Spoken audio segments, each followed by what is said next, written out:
My amendment would restore funding for No Worker Left Behind to the original recommendation. And months and months have gone by with the state's unemployment rate still holding as the worst in the country. But my Senate Republicans colleagues have yet to take up any significant legislation to address the state's economic struggles.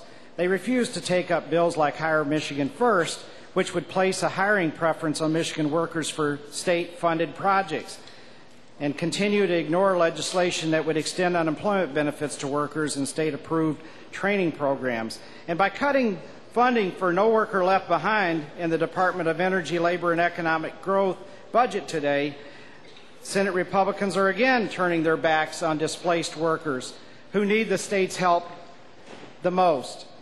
No Worker Left Behind helps unemployed and underemployed workers get the training needed for new careers in high-demand occupations.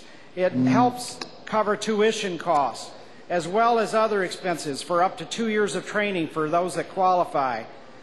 During that time, workers also have access to resources that will help them in their job search efforts. Since the program was launched in August of 2007, more than 102,000 workers have entered training.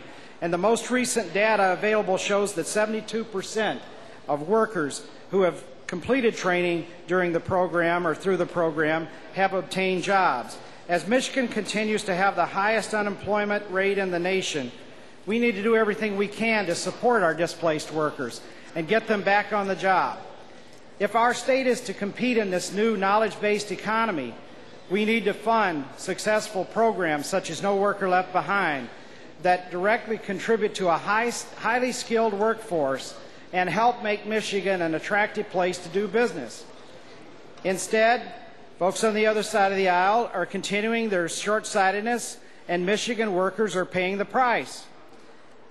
By cutting state funding for this successful program, Senate Republicans are leaving our workers behind instead of getting the education and training they need to move forward.